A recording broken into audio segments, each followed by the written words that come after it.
Amigos, sean todos bienvenidos a Cara a Cara. Mire, vamos a hablar de un tema muy importante y es el retorno seguro y gradual de nuestros estudiantes a las aulas de clases. El que lo sabemos, pero ¿cómo lo vamos a hacer? Hay personas que están a favor y otros en contra. Pero les comparto este dato. ¿Sabe usted que 3 de cada 5 niños y niñas que perdieron un año escolar en el mundo viven en América Latina? Así como lo escucha. Hoy vamos a abordar este tema con el coordinador de programas de la UNICEF y también un especialista en educación. Estamos hablando de Javier Córdoba porque él es nuestro invitado de hoy aquí en Cara a Cara. Bien, arrancamos con estas cifras interesantes. Javier, gracias por estar con nosotros. Usted es especialista en educación y definitivamente un país sin educación no tiene desarrollo. ¿Cómo podemos traducir en números esta cifra? 3 de cada 5 niños en el mundo que perdieron el año escolar pertenecen a América Latina y el Caribe. ¿Cómo pudiésemos traducir esos números? ¿De cuántos estamos hablando? Bienvenido a Cara a Cara. Muy buenos días, Dorcas. Un saludo para todos los televidentes. Un placer para nosotros estar acá. Bien, tomando su pregunta, tal vez y simplificando un poco los datos de este informe global que acaba de lanzar UNICEF, podemos indicar que en el mundo aproximadamente 168 millones de niños y niñas perdieron prácticamente, total o parcialmente, un año escolar. Y el 60% de los que lo perdieron viven en América Latina y el Caribe. Es decir, los países de nuestra región son los países que han permanecido por más tiempo, por un periodo más prolongado, con las escuelas totalmente cerradas. Ahora, Javier, vamos con un dato todavía mucho más crudo.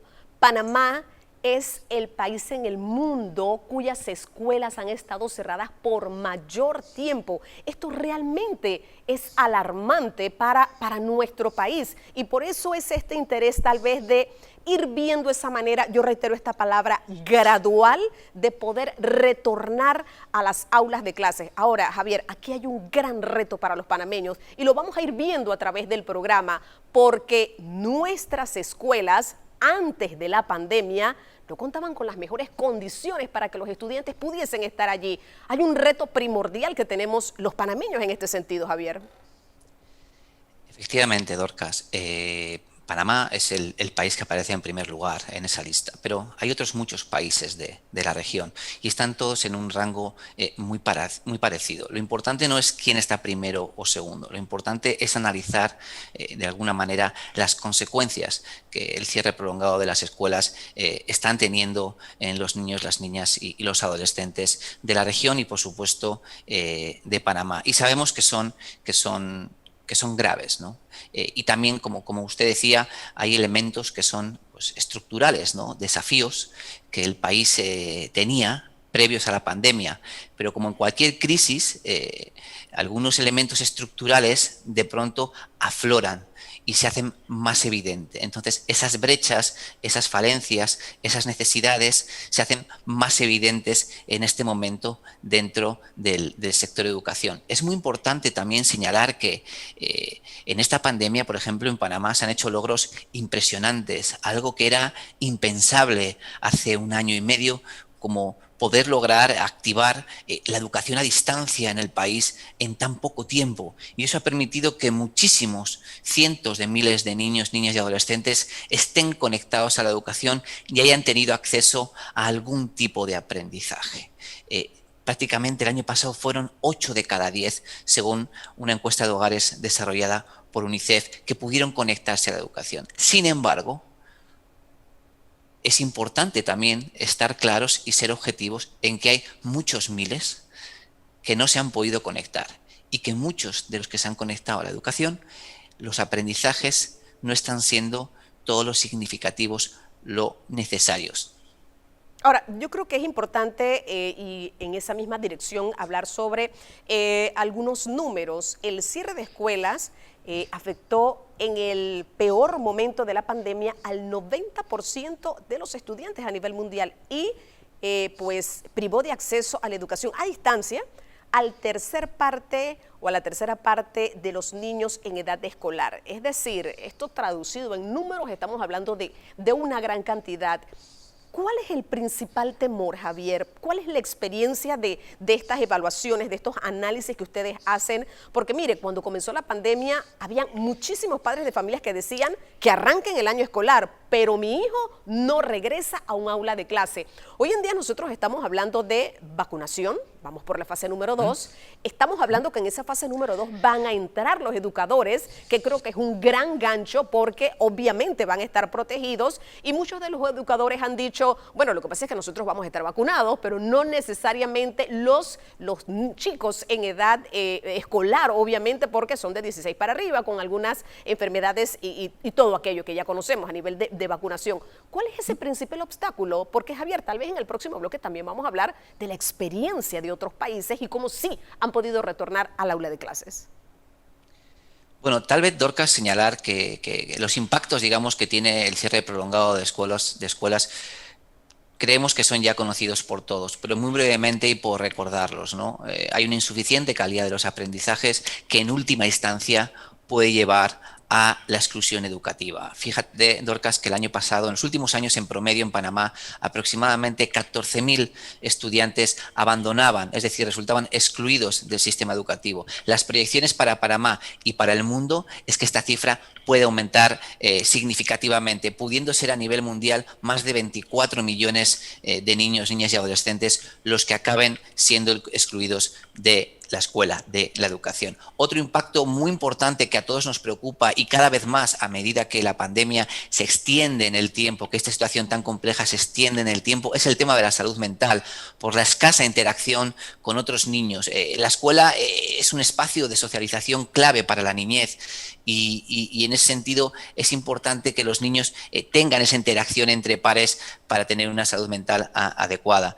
También la escuela juega un rol de ser un entorno protector y al tener las escuelas cerradas estamos viendo que muchos niños, muchas niñas quedan en desprotección o en una situación de mayor vulnerabilidad. Y por último, también el tema de la alimentación. Para muchos niños y niñas, para poder acceder a una nutrición adecuada, es importante el poder asistir presencialmente a la escuela. Por no hablar de otros impactos indirectos, como por ejemplo que podría aumentar el embarazo adolescente o el trabajo infantil, porque muchos de esos niños que dejan la escuela al final en sus familias van a ser ocupados para otros menesteres, como por ejemplo trabajar, contribuir a la economía de la familia. Esos son algunos de los impactos, Dorcas. Y si quieres podemos hablar un poco de algunos de los obstáculos también. Claro que sí, y lo vamos a hacer cuando regresemos de la siguiente pausa comercial.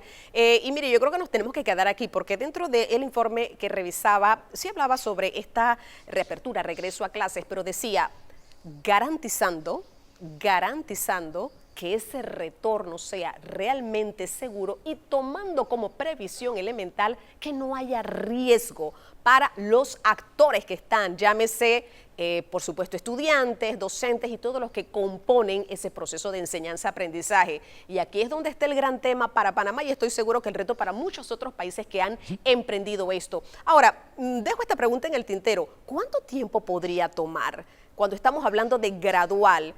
6 meses a lo mejor, es decir, luego de este primer trimestre serían 3 meses más, sería a final de año o ni siquiera vamos a esperar que termine este primer trimestre. Yo creo que estas son cosas importantes y cómo se va a hacer también. De esto, Javier, vamos a hablar cuando regresemos de la siguiente pausa comercial, un tema interesante pero que a todas luces tenemos que ver ya con luces largas en nuestro país. Vamos al cambio y ya retornamos con más.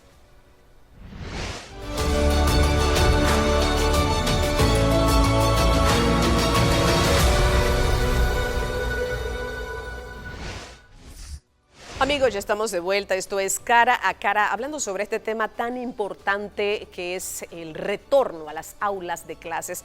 Javier, veíamos alrededor de 19 organizaciones que ya han dicho, bueno, esto se necesita, esto es puntual, tenemos que hacerlo de forma segura. Ahora, en esta evaluación sobre Panamá específicamente, ¿qué elementos, qué cosas se han visto, siendo el primer país que ha tenido el mayor tiempo o periodo fuera de un aula de clases, pero qué cosas puntuales se han visto específicamente sobre Panamá que creo que tenemos que poner allí en la mesa o en el tapete?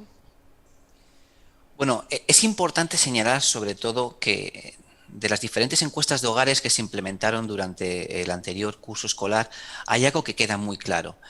Hubo muchísimos niños, como mencionaba antes, que pudieron acceder a la educación a distancia. También queda muy claro que hay una brecha enorme entre los diferentes niveles socioeconómicos. Los niveles socioeconómicos más altos, por ejemplo, pudieron acceder a mejores plataformas virtuales de educación, mientras que los niveles económicos más bajos tuvieron que conformarse, por así decirlo, por usar el WhatsApp o acceder a través de la educación por televisión, radio, etcétera. Que por otro lado es un gran esfuerzo y es muy importante lo que se ha hecho desde el Ministerio de Educación y hay que aplaudirlo, como mencionaba antes, pero a todas luces resulta insuficiente. Ahora, el tema de cuándo podría ser ese retorno, porque Javier, nosotros tenemos, en honor a la verdad y conociendo la realidad de Panamá, decir que antes de la pandemia, aquí hay escuelas en la misma urbe que no tienen agua, escuelas con una infraestructura en pésimo estado. Es decir, solamente con mencionar estas dos cosas nos preguntamos cómo van a ser, aparte de salones, obviamente copados de estudiantes. Aquí estamos hablando de distanciamiento. Yo solamente de imaginarme ver a nuestro país en cada colegio, centro educativo, con un gel alcoholado, ya sería una gran ganancia. Y todo esto hay que garantizárselo a los chicos que van a esa aula de clases. Tal vez el tema de las escuelas particulares sea un poco más diferente, accesible, con todas estas medidas de bioseguridad, pero me refiero a la escuela oficial, porque aquí definitivamente no habría que haber o que hacer una distinción. Se torna complejo, Javier, se torna muy complejo, y estoy segura que esta condición de Panamá se ha podido reflejar también en otros países que lo han hecho, que han iniciado, y que los chicos sí están en la escuela. ¿Cómo hacerlo entonces? ¿En qué tiempo específicamente?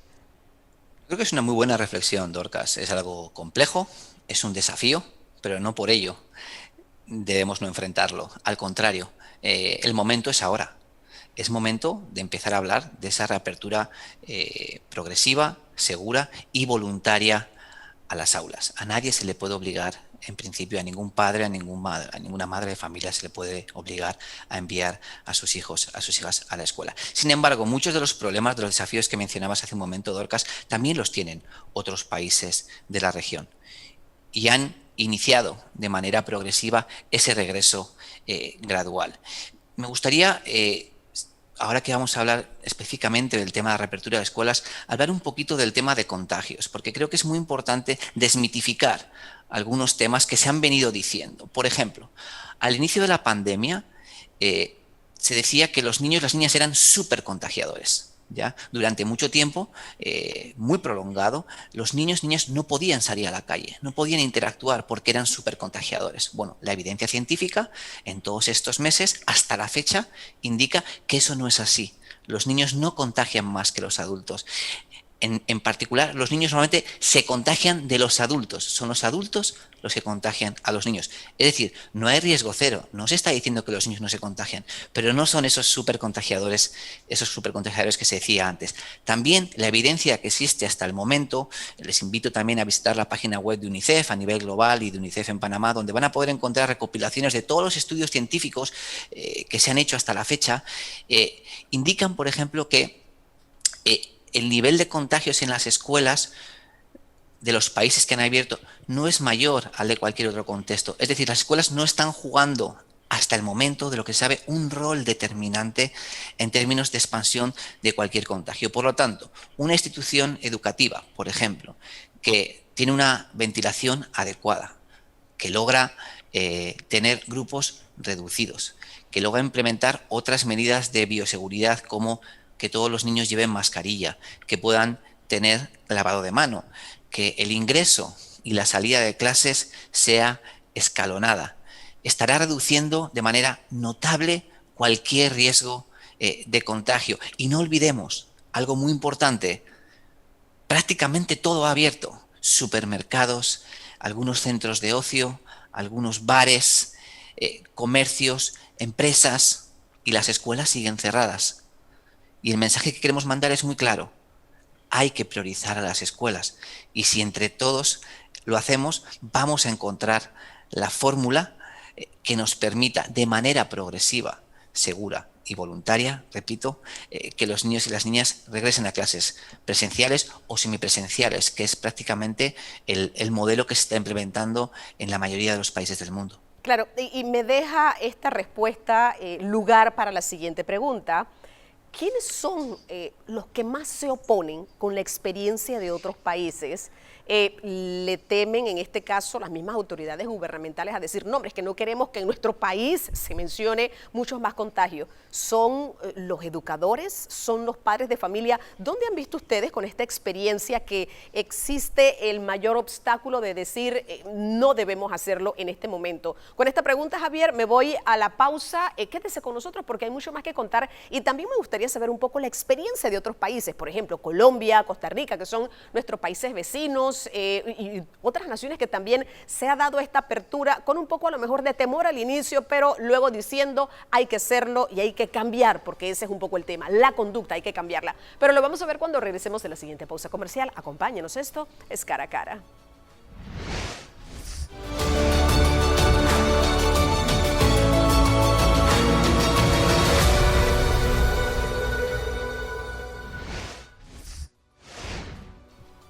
Amigos, ya estamos de vuelta. Esto es Cara a Cara, conversando sobre este tema tan importante, ese reto grande que tenemos los panameños de retornar al aula de clases. Y yo le preguntaba a Javier, oiga, que no me respondió, ¿en qué tiempo más o menos pudiera darse este retorno a clase? Porque muchas personas se asustan y dicen, en 15 días esto está serio. Y también dejo esta pregunta, ¿quiénes son los que más se oponen, Javier? ¿Quiénes son los que más dicen por la experiencia de otros países, hombre, que vamos a estar abriendo? El contagio se va a propagar muchísimo más. Dos preguntas de arranque en este tercer bloque. Gracias, Dorcas. Mira, es difícil estimar un tiempo. Lo que hay que hacer es empezar desde ya. Hay que empezar a prepararse ya. Si se va a abrir dentro de un mes, o de 3 semanas, o de 2 meses, hay que empezar a prepararse ya. Ya el año pasado, el Ministerio de Educación impulsó varios pilotajes, varios pilotos en 19 escuelas, si no recuerdo mal.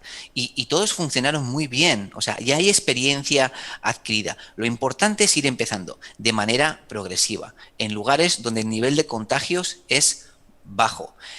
Se podría empezar, por ejemplo, con los grados inferiores, que son los que la evidencia nos demuestra que hay menor nivel de transmisión del virus, de contagio entre ellos. Se podría empezar, por ejemplo, en zonas rurales.